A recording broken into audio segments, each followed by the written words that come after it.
Rewatch Podcast presents the Alien vs. Predator Rewatch. Join us each week as we discuss another film in the Alien, Prometheus, Predator, and Alien vs. Predator franchise. Send your feedback to the rewatchpodcast@gmail.com. Join us on Facebook at facebook.com/rewatchpodcast or follow us on Twitter @rewatchpod.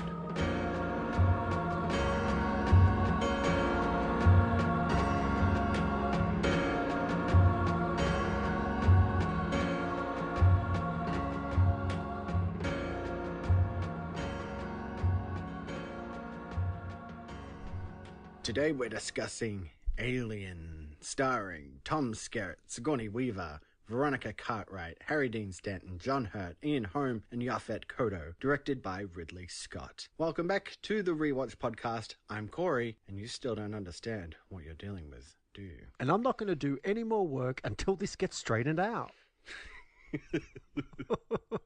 You're not getting any more money.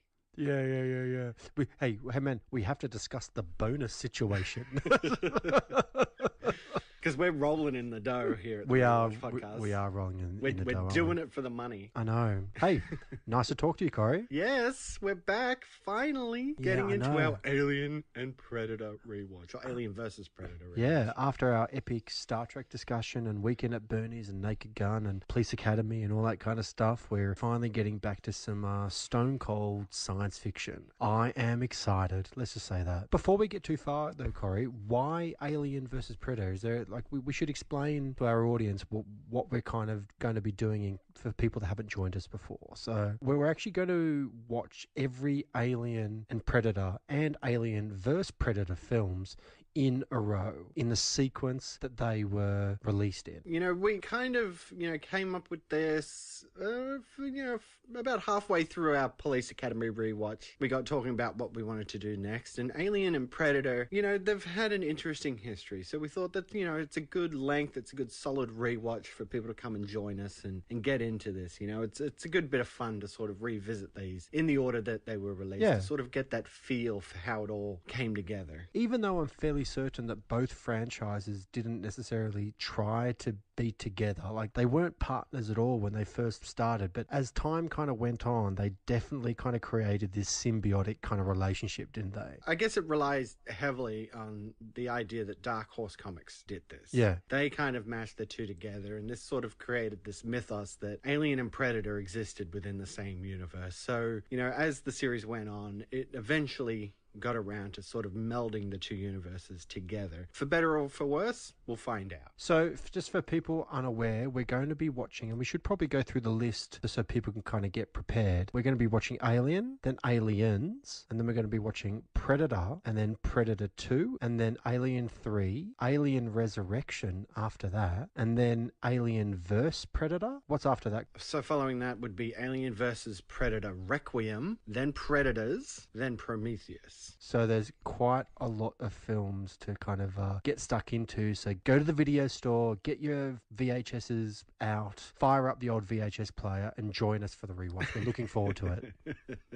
Yes, but as we always do, we listen to the trailer first. So that's right. Let's check out this. And this is actually a bit different because the original trailer, albeit an excellent trailer, is all music. So to spice it up a little, we have found this fan recut trailer that we thought was really good. So we're going to have a listen to that one. Yeah, all right, let's do it.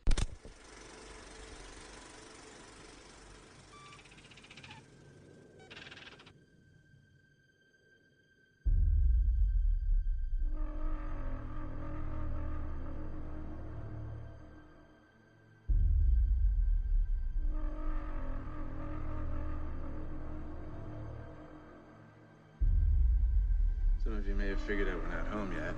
We're only halfway there. Mother's interrupted the course of our journey. Why? Yeah. She's programmed to do that should certain conditions arise. They have. Seems she has intercepted a transmission of unknown origin. She got us up to check it out. What kind of a transmission? Wish to put bacon into pizza at intervals of 12 seconds. SOS.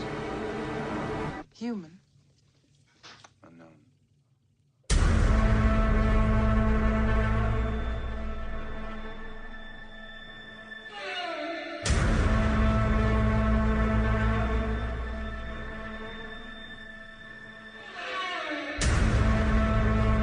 Ash, can you see this? I've never seen anything like it.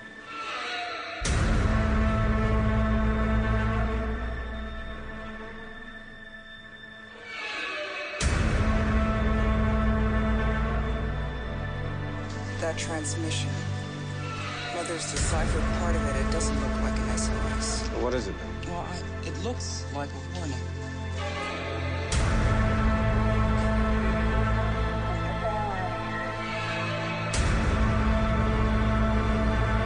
It's full of leathery objects, like eggs or something.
I can't lie to you about your chances.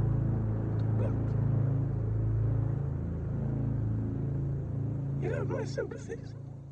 All right, welcome back. I hope you enjoyed that new trailer. As Cory mentioned, that wasn't the original classic one, which is absolutely a classic. You should definitely Google Alien original trailer because it's like this slow kind of montage across what looks like a barren kind of planet, which turns out to become some kind of egg, and then it's kind of intercut with all these kind of really terrifying scenes from the film. And then obviously the original kind of graphic of the Alien kind of logo, which is so classic, kind of appears on the screen, and it's quite outstanding. But as you said before, there's no dialogue in it. It's just all music. So from a podcasting perspective, it doesn't quite work so well, does it? Exactly. So yeah, just check out the original trailer because it is an outstanding trailer. But yeah, for the purposes of being an audio-based format, we had to try and get That's something. right. So that was actually a really good trailer.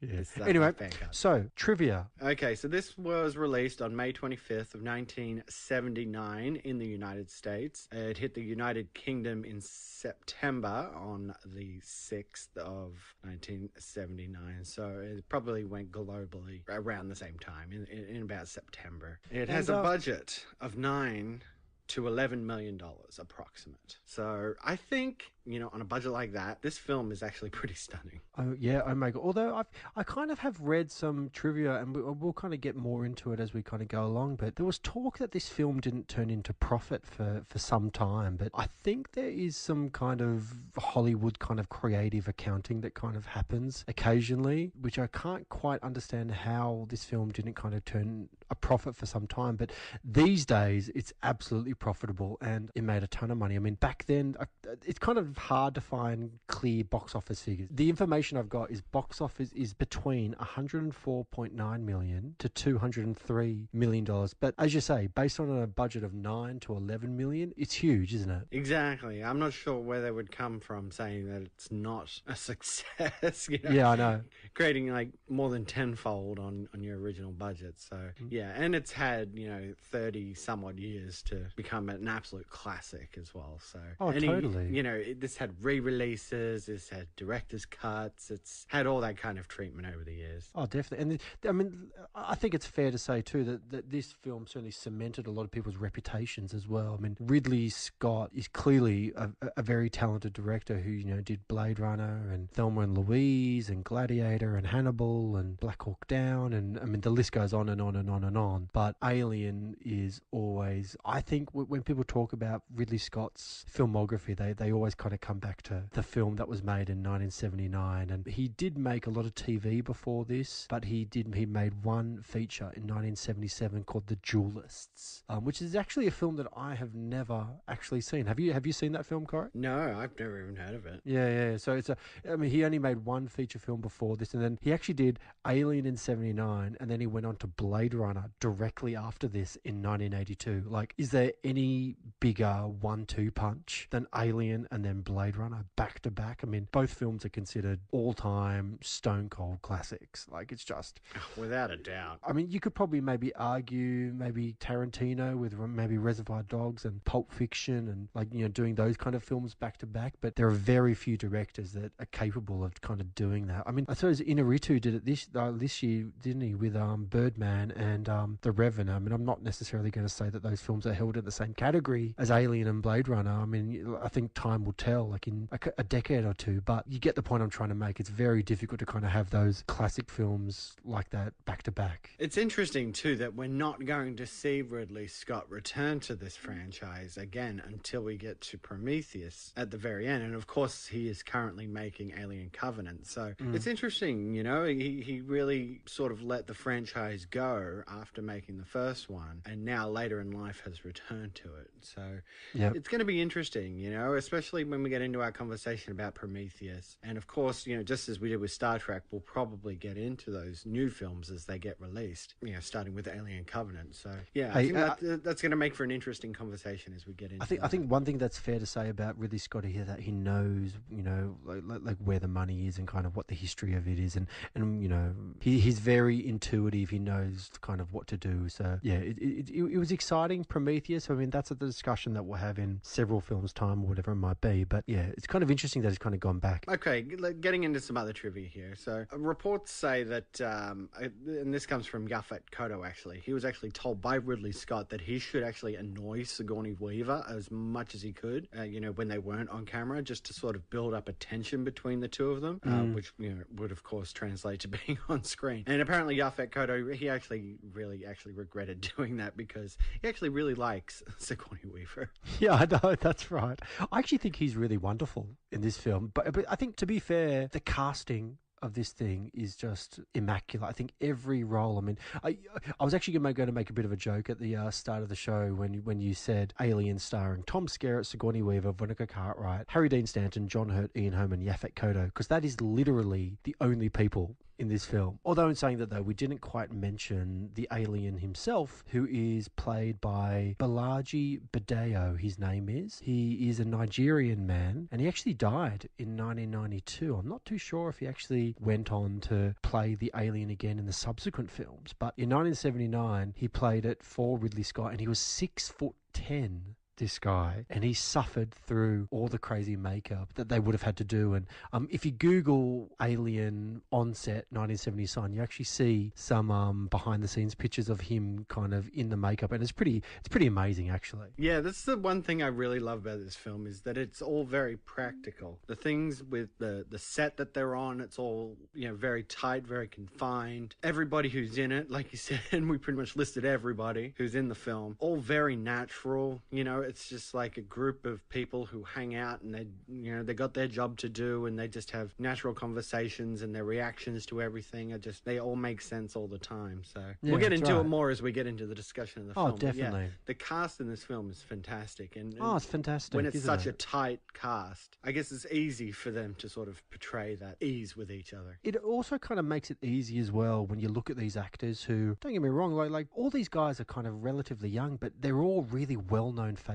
Like today, like Ian Holm is enormously famous with his, you know, character actors that he's kind of portrayed over the years, but obviously the big one being Bilbo Baggins in Lord of the Rings and The Hobbit. All these guys are well-known actors. Tom Skerritt is really well-known. He's been around forever. Harry Dean Stanton, even Veronica Cartwright looks really familiar, maybe less so than the other actors. And we can't forget the amazing John Hurt, who has been around forever and has kind of just had so many kind of great roles. And truthfully, Alien is just one of 50 great roles that he's kind of portrayed. You know what I mean? Like, so it really kind of puts it into perspective a little bit when you actually talk like that. Like, John Hurt is such an amazing actor. And yeah, anyways. And of course, Sigourney Weaver. We talked about her back when we did a bonus episode on Galaxy Quest as well. So, yeah, you know, she sort of came back into the sci-fi. She's sort of hung around sci-fi a bit. She did Ghostbusters. Even, you know, Sigourney Weaver, who was, you know, at the forefront of the Alien franchise. She's massive in all kinds of sci-fi and comedy films. And she was kind of relatively young when this film was. I mean, she was born in 1949, so she would have been just hitting 30 when this kind of film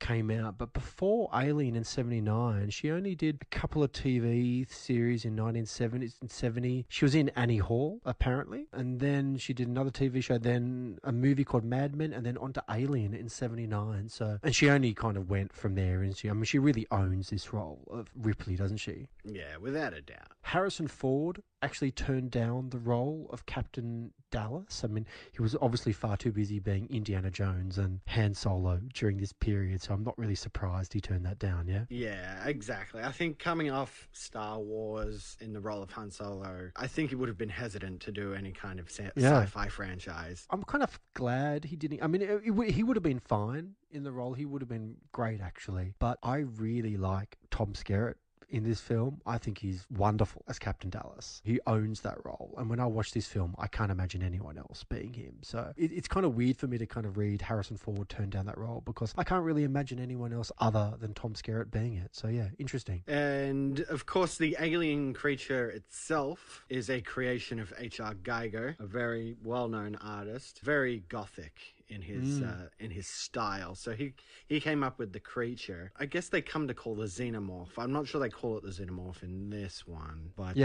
his original drawings, apparently the alien actually had eyes, and it wasn't until they were building the suit and you know, actually having it physically exist that he actually came up with the idea to actually have the eyes taken away and give it this more bleak and cold, emotionless appearance, you know, more like just a creepy beast. You know, if it's got no eyes, then it's very emotionless. So I think good call. I think the creature design is really interesting. I mean, it's kind of crucial too to kind of making the film work, because it could have had the potential to be silly. And as much as when you actually just look at the creature kind of in like an actor kind of playing it, it is borderline silly, but they never film it like that. Like, it's macabre, it's menacing, it's weird, it's dark, and it's really creative. And H.R. Geiger, I mean, if you've ever kind of looked at his kind of work, he's just and a really amazing kind of artist. He actually got the gig because Dan O'Bannon, who actually wrote Alien, collaborated with H.R. Geiger on the failed Alejandro Jodorowsky's Dune project, which people who don't kind of know about that, there's a fantastic documentary out there called Jodorowsky's Dune, and it was just this amazing spectacle that would have been something else. Going further into that, you know, we got the chest burster scene, the infamous chest burster scene, which does include the, you know, infant version of the alien coming out. And this also ties back into that naturalistic element of the film. They shot this in one take, and they just had a 4-camera setup, and they had the chest burster scene come out. And apparently it was like they knew very little about what was going to happen in this scene. So when, you know, blood sprays out of John Hurt's chest, it's all just very natural reactions. The reactions on all their faces is natural, isn't it? They did that on purpose to try and shock them, and I think they kind of achieved that. There's a shot where Veronica Cartwright, it's like a one shot, and she gets blood kind of splattered all over her. I think I read somewhere that she wasn't quite expecting it. It's just crazy, like that scene. It would have shocked audiences back then. I mean, I dare say people just would never have seen anything like it. Such a good scene. We'll get into it. Yeah. Anyway, the creature is actually never filmed directly facing the camera due to the humanoid features of its face. Ridley Scott actually determined at all costs to dispel any notion of a man in a rubber suit, filming the beasts in varying close-up angles of its ghastly profile, very rarely capturing the beast in its entirety. And you know what? The more that you think about it, that's entirely spot on. You never really get a really good look at it. I mean, maybe kind of at the end of the film, which we'll get get into kind of a bit later. There is a shot where it kind of flies out a hatch and you see like the whole kind of creature, but it doesn't happen very often, does it? It's actually, that's what makes the behind the scenes photos so interesting, is to see the alien in its entirety, you know, the man in the costume, because it does actually kind of look a little bit goofy when you look at it that way. So yeah, the fact that Ridley Scott is able to get around that in the shooting style is it's a sight to behold. Apparently the xenomorph actually only has 4 minutes of screen time. It's a movie about suspense. It's not really about you know, how much blood and gore we can have, even though we do get a lot of that. 20th Century Fox actually almost did not allow the space jockey or the giant alien pilot to be filmed. This is because at the time props for movies weren't so large and it would only be used for one scene. However, conceptual artist Ron Cobb convinced them to leave the scene in the movie as it would be the film's and quote-unquote Cecil B. DeMille shot, showing the audience that this wasn't just some low-budget B-movie. And again, good decisions all round, isn't it? Because that sequence only lasts for maybe 45 seconds, maybe a minute, and that would have cost the bomb to put together, yeah? I think, you know, maybe we might talk about this movie someday, but it really makes me think of Terminator, which actually was filmed 5 years after this film. And it's the same thing. It's like, you know, it was sold as like it being a schlock B movie, but because the directors are so good, they managed to come up with something that's just so much more. So, you know, they know how to sort of impact the audience with the budget that they have. And, you know, Ridley Scott has to make these decisions and, you know, they're good decisions at the end of the day, regardless of what the studio says. Also, too, Harry Dean Stanton's first words to have Ridley Scott during his audition were, "I don't like sci-fi or monster movies," and Scott was amused and convinced Stanton to take the role after reassuring him that the film would actually be a thriller more akin to 10 Little Indians. So that's Harry Dean Stanton being a very no-nonsense kind of actor, yeah? Yeah, I love that guy. It's pretty funny, isn't it? I think we talked briefly just a little bit before about the iconic Alien title. Yes. When we were talking about the trailer there, the what they call the Alien hieroglyphic titles. Now, this was actually created by well-known graphic artist Saul Bass, who actually did a lot of Hitchcock's opening title sequences. And he was actually uncredited in the film. He's kind of one of these artists that has left his imprint on cinema classically, like forever. Like he's so unique, and those Hitchcock titles and like all those kind of films, the way they did titles are so different and so out there. And it's actually, when you actually read that he was involved with this, it's no secret, or sorry, it's no surprise, I should say, because it's a classic kind of title. Like not many films, you don't talk about the font and all that kind of stuff these days, do you? Not like that. And the fact that he's involved is outstanding. I mean, he, as you say, he was involved in all the Hitchcock films like Vertigo, and he did West Side Story, Ocean's 11, Spartacus, North by Northwest. He even went into the 80s, did like Broadcast News and Cape Fear and Casino and various other films as well. And yeah, he's a great artist in his own right. Yeah, I mean, who else can you think of when it comes to being like infamously good at creating a title sequence? There's not many. I think there's the guys who did the title sequence for The Walking Dead and American Horror Story or something. Like, apparently they've managed to get themselves like a pretty good rep for title sequences. Yep. Don't know their names though. Something else that I wanted to mention before we get into our main discussion is there's a director's cut of this film that got released in, I think, 2003. The director's cut restores roughly 4 minutes of deleted footage, whilst actually cutting about 5 minutes of other material, actually leaving it about a minute shorter than the theatrical cut, which is really interesting. It's really rare to have director's cuts that are shorter than the original cut. So yeah, anyway, I actually did watch the director's cut for this discussion. I don't know about you. Well, I'm going to throw this out there now. I think the director's cut for Alien is great. Yeah. The director's cut for Aliens is just way too overindulgent. Watch the original Aliens, but the director's cut for Alien, fantastic. Nice. We'll get to Aliens before you know it. The actual interesting thing about the director's cut, it came around because over 100 boxes of footage from the original 1979 film print were discovered in a London vault. Yeah. So he actually had all this original footage to work with. And like you said, like he cut out about 5 minutes of stuff, restored about 4 minutes, and it came in a bit shorter. So quite interesting. I know. So let's get into our main discussion here. Yep, sounds good. All right. So Alien, from the get-go, I mean, this movie is visually stunning. It It starts with the ship, the Nostromo, just quietly going through space, and we go through all the corridors, and everything's quiet, no one's around, and then all of a sudden, the computer starts lighting up. And it's, receiving some sort of coded message. And then that's where we see all these pods where the crew are in stasis, right? Yeah.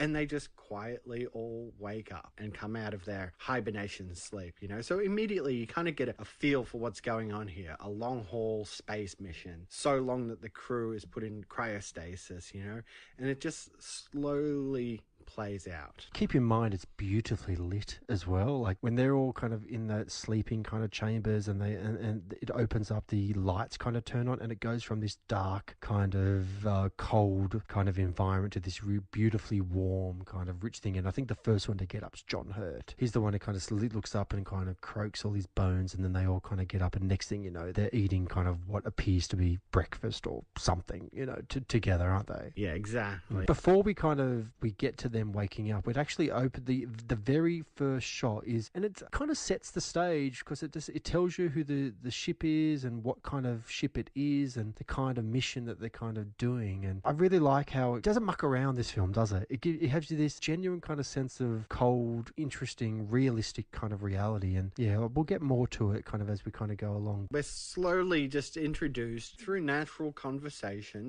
We're talking in the trivia about how natural it seems. We kind of learn who everybody is, and it's a 7-member team made up of the captain, Dallas. Kane is the executive officer. Ash is the science officer. Lambert the navigator. Then Warrant Officer Ripley, Sigourney Weaver, and then you got 2 engineers, Parker and Brett. They kind of have this whole thing where they're just eating some food. They've been asleep for a long time, so they're all just having a meal, and they're just having conversations. And of course, Parker and Brett are all about the fact that we're just engineers, and can we talk about the bonus situation? Can we talk about getting equal shares as everybody else? Why would these guys get more than, say, the captain? Yeah. Whatever. And this comes up a lot throughout the film. Those guys are determined to get more money. What's happening now, baby? Well, some of you may have figured out we're not home yet. We're only halfway there. What? Mother's interrupted the course of our journey. Why?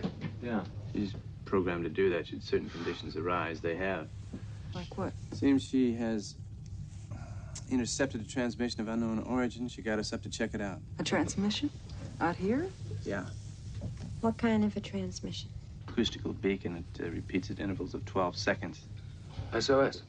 I don't know. Human? Unknown. So what? We're obligated under Section I hate to bring this up, but this is a commercial ship, not a rescue ship. Right. And it's not my contract to do this kind of duty. And what about the money? If you want to give me some money to do, I'd be happy to oblige. Man's right. Let's go over the bonus situation. We've never talked about the bonus situation. Sorry, can I say something? Let's talk about the bonus situation. There is a clause in the contract which specifically states any systematized transmission indicating a possible intelligent origin must be investigated. I don't want to hear it. We don't know that's intelligent. I want to go home and party. Parker, will you just listen to the man? On penalty of total forfeiture of shares. Money. You got that? Yeah. All right, we're going in. Yeah.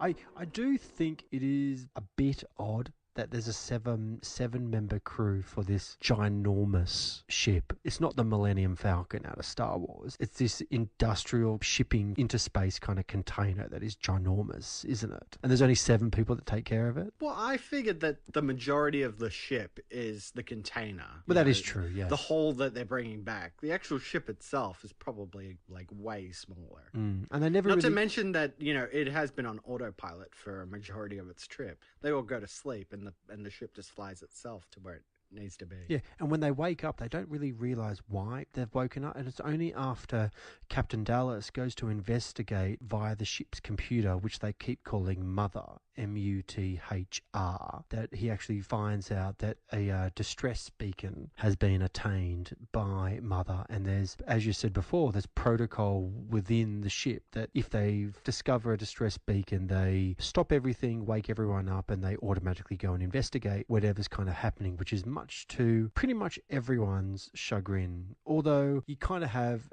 Captain Dallas and Ash and Ripley, they all kind of understand it. But you're right, Parker and Brett are all about the bonus, and they don't quite understand why, if we're doing the work, how come we're only getting such and such share? And isn't there kind of like a showdown in that mess hall as well between Ash and Parker and Brett, where he's sort of just laying down the law saying, well, there's a clause in your contract that says you must do this, and if for whatever reason you decide to do that, then you void your share. And then they soon kind of come around and kind of get on board with the rest of the crew, don't they? They have to do it, or else they'll get no money at all. Yeah. And so they're kind of, they're muscled into it. And keep in mind, this is not the last time we hear about the bonus situation, which kind of always makes me laugh a little bit. Even though this is a horror film, there are a couple of laughs in this film, definitely. Yeah. Of course, they get into a smaller shuttle in order to go down onto this, I guess it's some sort of planet or something. It's very inhospitable. Yeah, and Dallas, Kane, and Lambert head out to investigate. As they're kind of landing on this planetoid, they damage the Nostromo upon landing in the dust. And I know this is 1979. I know it's primitive effects and stuff, but God, they look good. Cory, seriously, this is so well made from a technical perspective. The use of models and opticals and trick photography and lighting is outstanding. Everything I see on screen in this film, I believe. I believe that they're in space. I believe that they're kind of in this ship landing on this planet. Even though the effects are so archaic, there's no CGI. There's no, thousands of computers rendering different scenes every 5 seconds. You know what I mean? At the same time, the computers that they're using are, like Commodore 64. But, when you look at it, you still kind of get this feeling of I can roll with this, even though it's just old looking computer technology. You're just okay, that's kind of how computers were in 1979.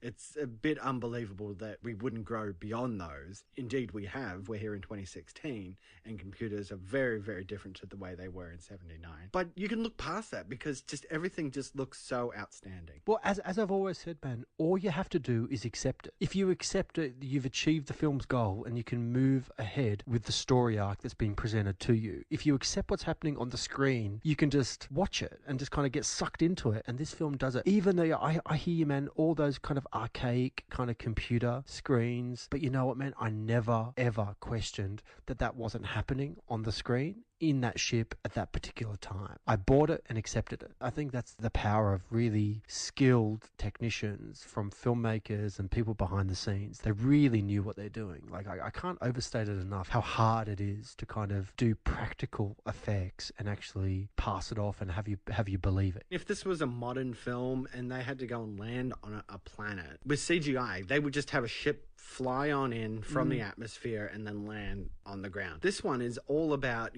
the scientific realism of the whole thing. They have to navigate the terrain. They have to make sure they're landing properly. And then when they do land, they're actually a bit too high and they crash down and they end up bursting open a side of the ship. So they're actually going to be there a lot longer than they anticipated. That's right. While Brett and Parker try to patch it up for them and stuff, So it's just this whole thing. It's just got this gritty realism about it. Hey, actually, have you ever noticed in modern kind of films how much money they spend on screens? If you know what I mean, in modern science fiction films, the amount of CG I reckon you could probably add $10 million to a budget based on those damn screens that they do whiz bang kind of effects that, yes, they look good and they're interesting, but I'm not too sure they're that much better. Anyway, that's another discussion. So we have Dallas, Kane, and Lambert, which head out to investigate on this planetoid after they damage their ship upon landing in the dust. They actually discover the signal is actually coming from a derelict alien spacecraft, and inside they find the remains of a large alien creature whose ribcage appears to have exploded from inside. And this whole sequence is eerie, isn't it? It's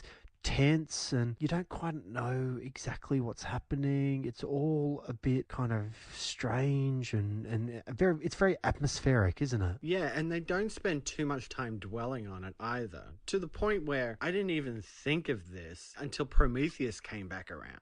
and they start delving into this ship again. Yeah. Not to get too far into Prometheus, but yeah, and they bring it up in that, and I was like, oh, okay, right, we're going to sort of learn more about that. Yeah, they just don't dwell on it. They sort of see this creature, and it's sort of, looks like its ribcage has been burst open, but then bang, they're straight into going down into this cavern area that they find, and they're uncovering these eggs. Yes, that's right. And that's when kind of the whole story kind of takes a bit of a left turn, doesn't it? They actually, it's only Kane down there. He was lowered into it, and he detects that there's movement inside the eggs, and then this spidery scorpion looking thing, which has very fondly been termed the face hugger. Yep. Because it jumps from the egg and actually gets through his spacesuit, attaches itself to his face. That's right, which is just frightening. So on the Nostromo, Ripley actually determines that the transmission is actually not a distress signal, but it's actually a warning. Dallas and Lambert actually carry the unconscious Kane back to the Nostromo. If Ripley carried through with what she said in this scene here,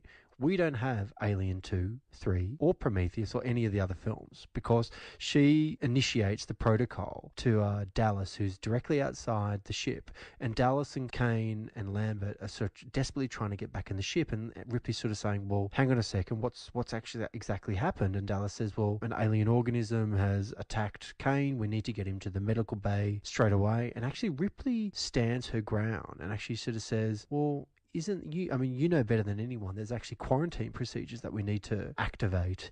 And Dallas and Lambert get very, very upset. But Ripley actually stands her ground. And Dallas says, I'm giving you an order to open up the hatch. And Ripley actually says no. And it's Ash who is down outside of the doors. He opens them manually from inside the ship, overriding what Ripley has actually said. If they actually left them outside and they followed the quarantine procedures, none of this would have happened, would it? Exactly. I mean, sure, you would lose Kane and Dallas and Lambert, but given this this movie ends, that's actually a better scenario. Yeah, I suppose you could probably come up with a hypothetical that possibly, if they did follow the quarantine procedures, perhaps another alien or something would have probably still made its way onto that ship, because that ship was damaged, wasn't it? That wasn't getting off that planet anytime soon. It was there for a little while until it was repaired. They're pretty much on the planet the whole time. So Kane is put into the med bay, and this thing is on there. They try to take it off, but they find that its blood is made up of concentrated acid. It's also feeding him oxygen, so if they removed it, it could rip his face off, he could suffocate, or it could just release this acid everywhere and it would burn through the entire hull of the ship. Keep in mind too, Ripley is clearly a bit of a pariah amongst the crew because of that moment where she refused to open the door, because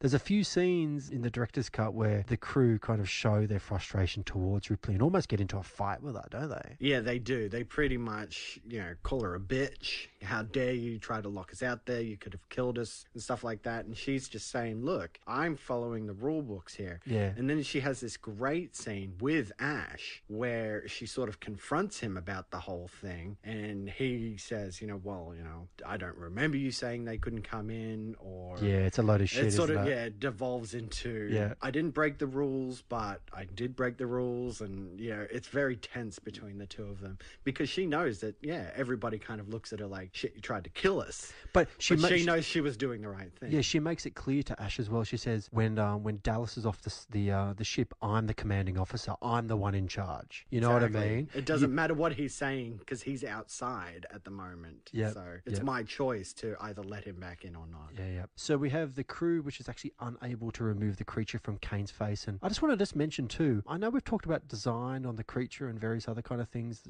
in our trivia, but the design on the facehugger is outstanding. It looks frightening, that creature. Like, it's so invasive, and it's I think that's probably why it's so frightening, is because of the invasion of kind of what it's actually doing. I mean, it's this thing that's attached to your face that's not really giving you any option. Like, you can't remove it. It's crazy, yeah? Yeah, I know over the years a lot of people have sort of drawn these parallels, but when they say that, when you look at the alien creature, it sort of opens its mouth and it's got this like tiny little mouth that sort of extends from it and everything. A lot of people are like, okay, that's very phallic. With the face hugger, you know, it's like the female side. It's it's kind of, quite frankly, it looks a bit like a vagina. It does a bit, you're right.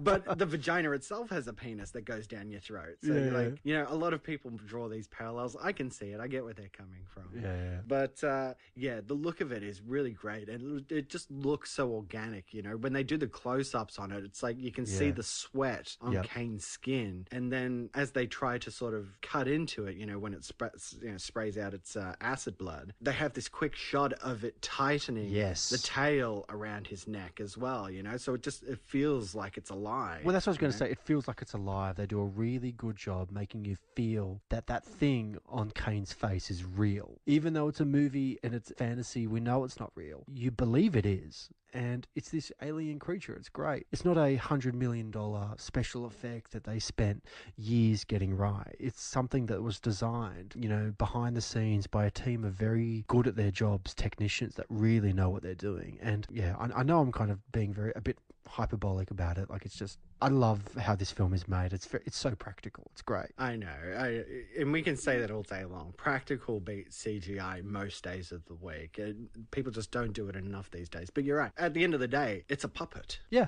It's just a puppet, but you believe it, yeah? Exactly. You believe 100% that this thing is alive and attached to his face. Of course, they can't get it off, but eventually the thing just falls off and dies. Again, they sort of play out this suspense scene of, like, they go in the room and they're like, where is it? You know, it's not on his face anymore. It's so frightening that it was on his face, but now that it's off his face and we don't know where it is, shit, that's even more terrifying. I know. Kane awakens, and then I think Ash calls up Dallas and says, you better get down here right now. They all run down, and sure enough, Kane is awake.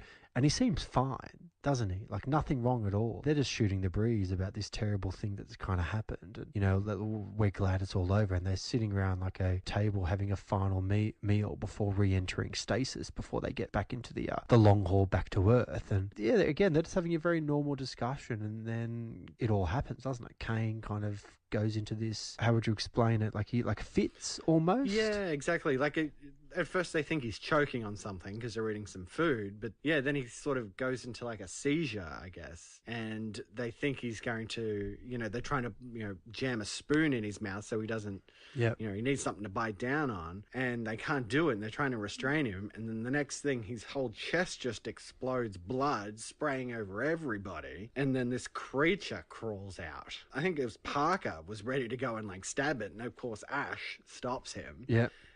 You know, Ash, who let them in the bloody first place, and of course he doesn't want them to hurt this creature, which at the time you can take like, well, you know, the facehugger had acid blood, so God knows what this thing's gonna do if you cut it open. And it is just like, again, like, it's a little puppet, but it is creepy as hell. The first thing that I'm going to do when I get back is to get some decent food. I can dig it, man. I'm telling you, I've eaten breast food and this, but then it tastes better, you know what I'm saying? The other one over there. You pound down the stuff like this. Listen, I'd rather be eating something else, but right now I'm thinking food. You just know you know what it's made of. No, man. I don't want to talk about what it's made of. I'm eating this. What's the matter? The food ain't that bad, baby. Eat your What's wrong?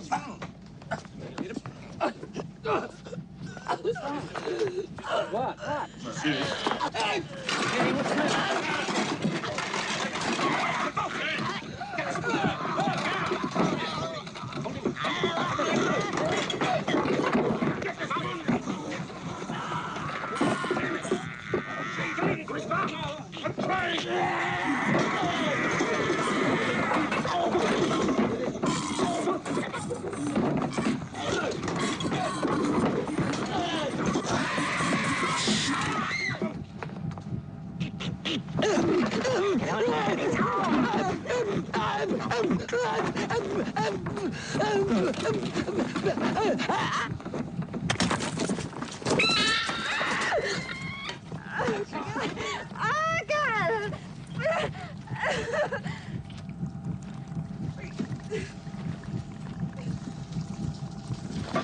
No. Don't touch it!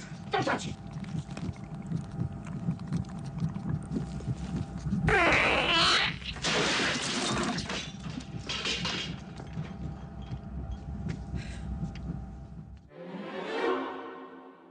my lord, it's just totally nuts. And we kind of look at it now through today's horror eyes, and perhaps it might not appear as quite as scary as kind of other things that we see on the screen these days. But to put it into context, 1979, I think the audiences were significantly different, certainly not expecting this level of shock. And like, I'm not saying you didn't have other films out there at the time that were kind of horror films or scary films or whatever it might be, but this was something different. Like, no one had seen a face hugger sit on a man's mouth for a period of time, or a woman's mouth, or whatever it might have been, and plant something inside of it, which is clearly what's happened. And then that thing kind of grows and then sprouts itself out of its chest, killing the host in this spray. And then the alien itself runs away and evolves into this creature that is just like, it has acid for blood.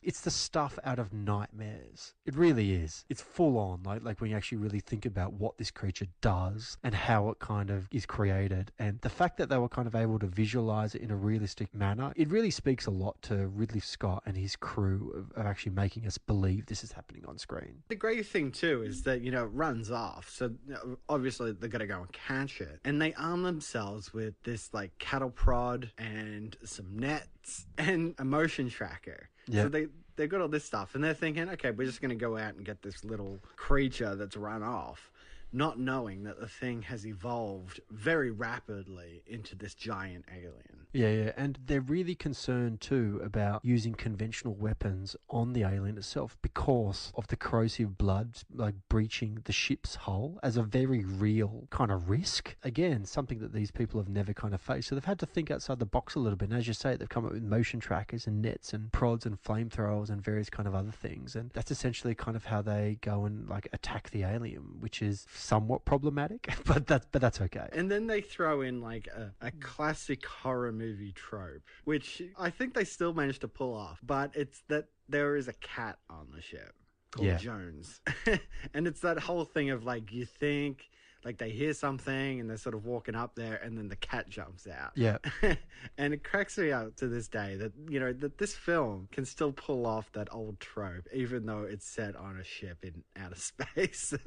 I do get the impression it's like Ripley's cat as well. Jones is Ripley's cat, yeah? Is that? I think it's just a crew cat. Like, you think it's just? I guess they have a cat there for morale or something, a pet for everyone. Yeah. Okay. But the fact that I think Ripley saves Jones. Yeah. Sort of lends you more towards like it's her cat. I always kind of got that impression. Maybe I'm kind of not remembering something correctly. But anyway, I'm sure we'll find out as time goes on. It's also the reason why we get our first kill, because Brett sort of has to go and chase after Jonesy. And then while he's in this like lower area, the alien comes down and kills him. Jonesy.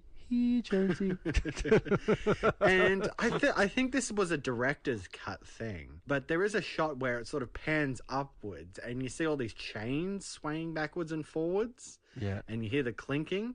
Oh, yeah. And there is like the most briefest of shots where you see the alien just hanging there. And if you don't know what the alien looks like, I mean, at this point, you're still presuming it's this tiny little creature that burst out of his chest. You completely miss it. They do this trick again at the end of the film as well, which we'll kind of get to a little bit later on, where you see like a wide shot of this thing and then you don't realize that the alien is hiding, because it for whatever reason, it just kind of blends into the background a little bit, because you miss it, don't you? You don't see it. When he's got his back turned, the alien sort of lowers itself down behind him and then attacks him. And it manages to like swoop him away really quickly too, because 1 second he's screaming as the alien rips him up. The next thing, Parker and Ripley come running in and they're like, what the hell's going on? And then boom, all this blood drips down onto them.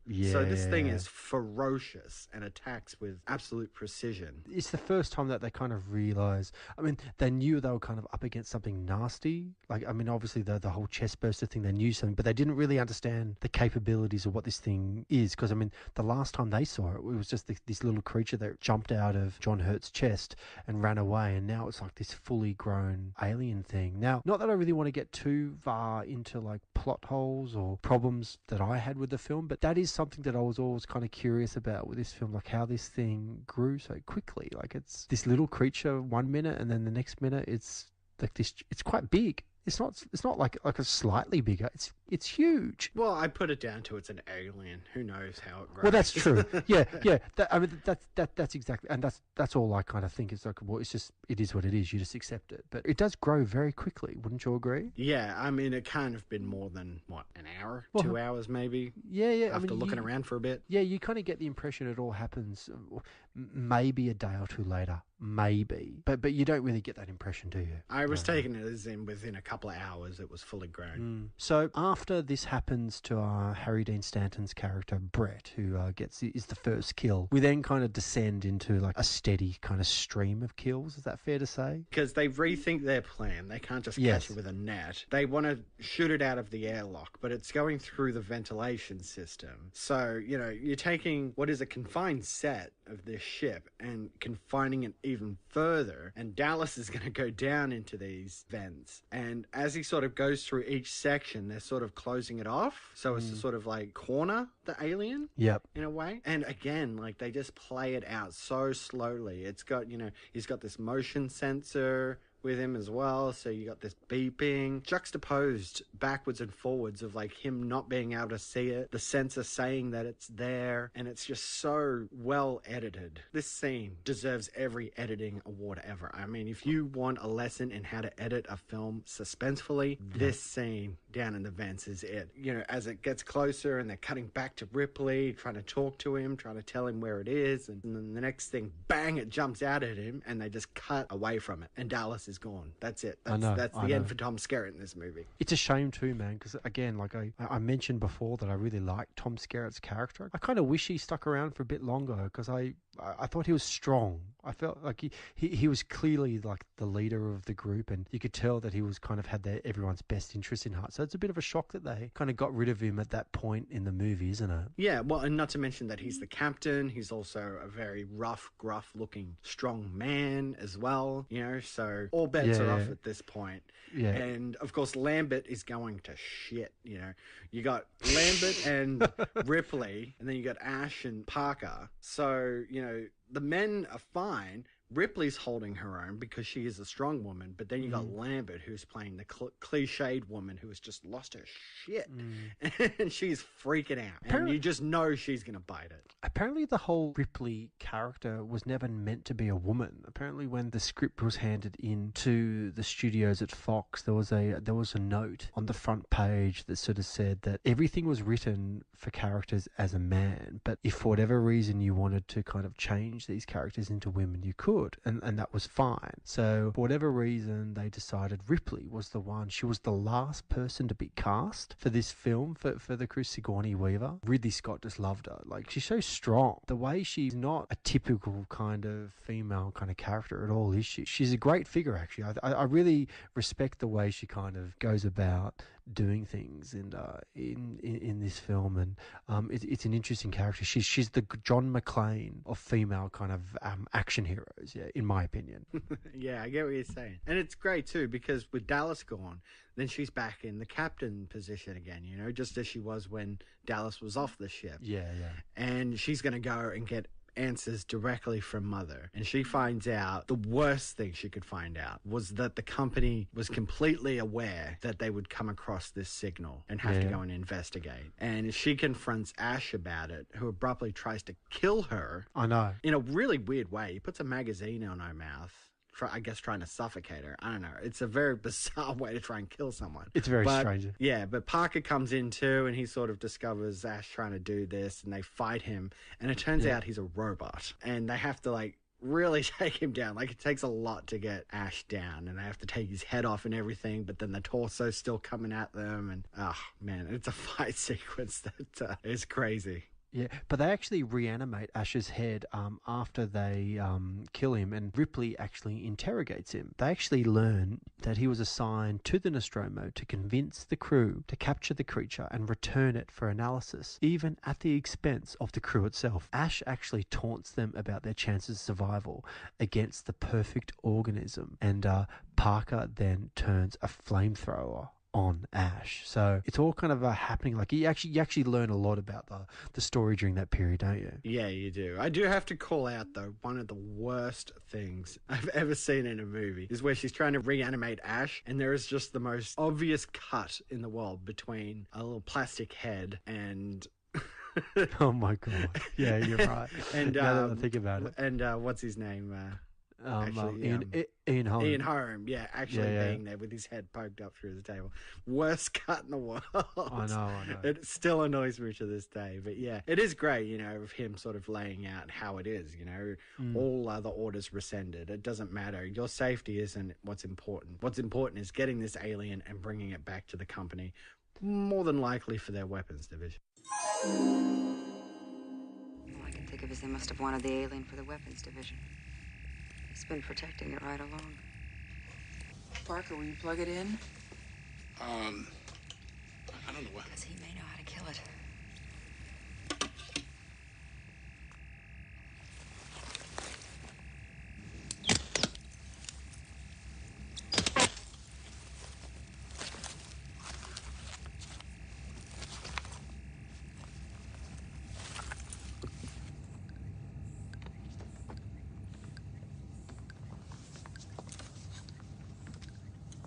Ash, can you hear me? Ash!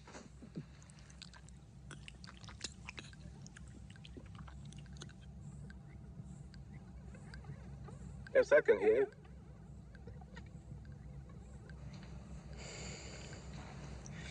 What was your special order? You read it. I thought it was clear.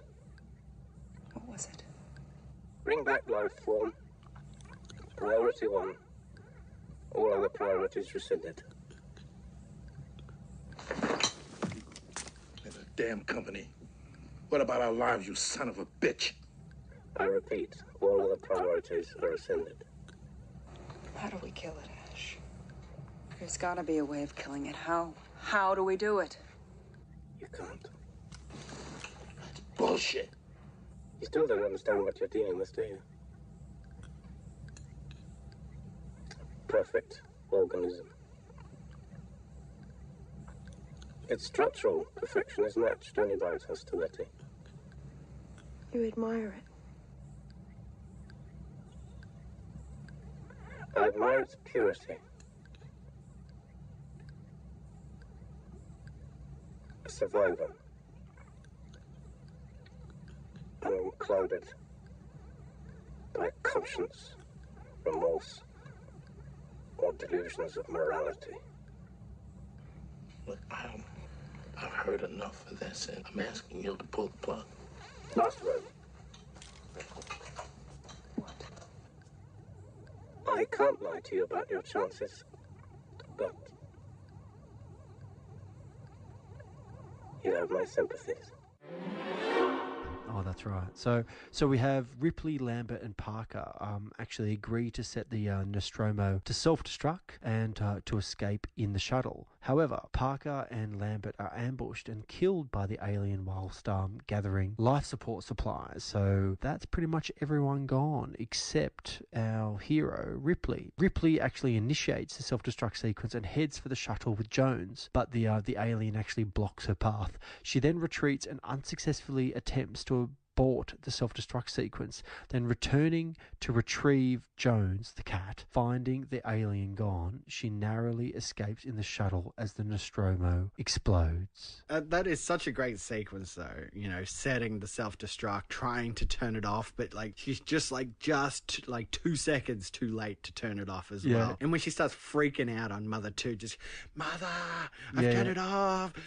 You bitch! Yeah, but that's what that's what I like about the film too. You feel the tension of the film. You also feel the desperation of all the characters. It's an unwinnable situation, and without giving too much of a spoiler, Ripley does get away, and the alien does kind of get shot out of an airlock at the end of the film. It's a happy ending, but it's also a very sad ending too. The whole crew's dead, and Ripley's all by herself. And again, you think the film has ended, right? Yeah. She's safely away in the shuttle. the ship's exploded, everything's good. She takes off her clothes, you know, she's down to nothing but a t-shirt and her underpants, and she's getting ready to go into her hypersleep, and, you know, she's just drifting towards Earth at this point, and she's just walking around, you know, just doing all her, you know, pre-flight checks or whatever. Yeah. And then, bang! There's the alien. Right. It's hidden away on her ship, and you're like, damn, we're not even over yet. The movie's still going. Plus, she's half naked at this point, so she's so vulnerable. Yep. And she thinks on her toes so quickly. She gets in that spacesuit. She's going to open up the airlock and have it fly out. And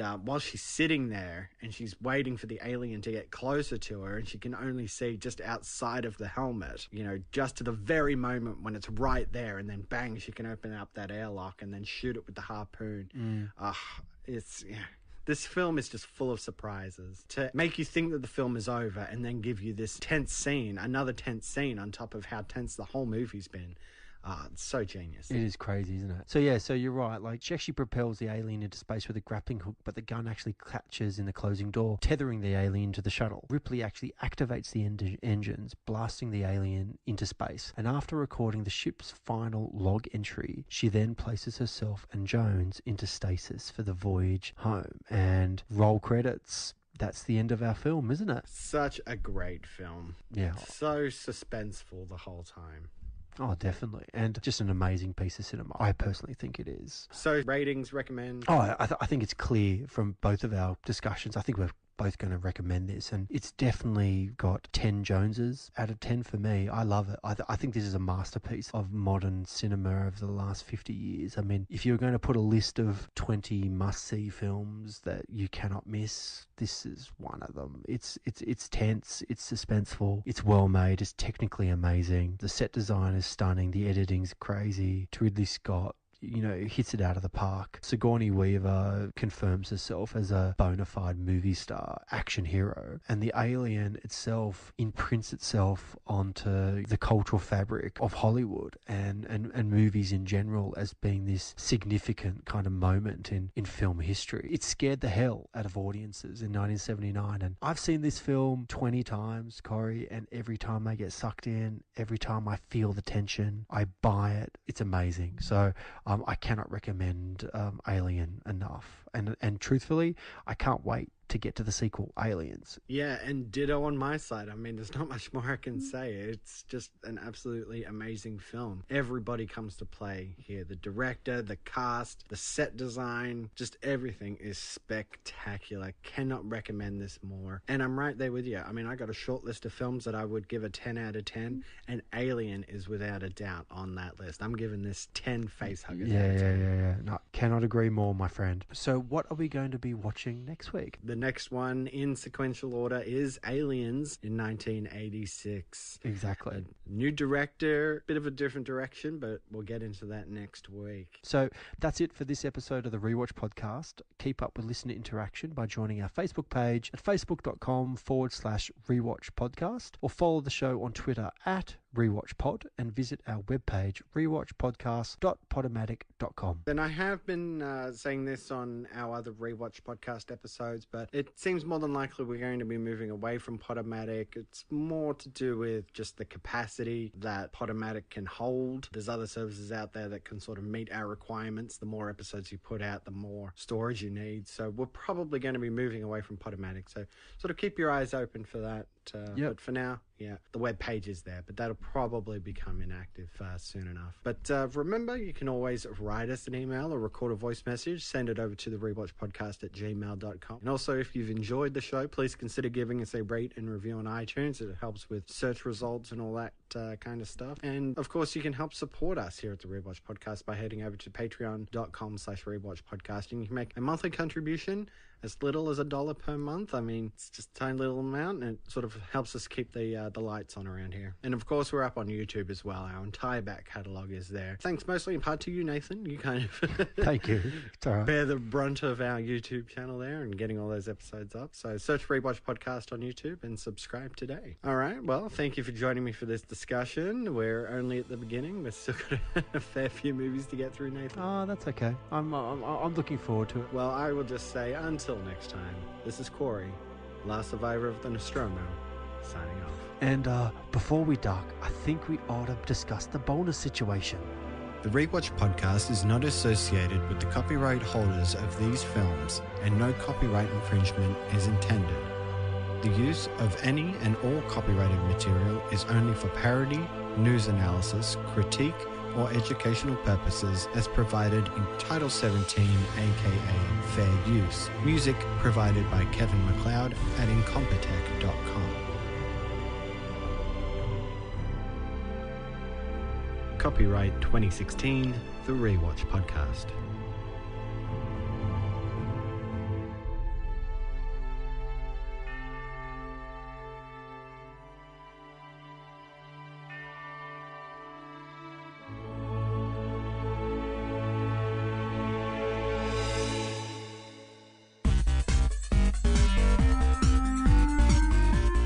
Hi, Rewatch Podcast listeners. I'm Corey. I'm Tom. And I'm Nathan. First off, let me say that we have all had a blast doing the Rewatch Podcast. Every week, we put out another episode for free for you. And although we enjoy these discussions with each other, we truly do this for you guys out there in podcast land.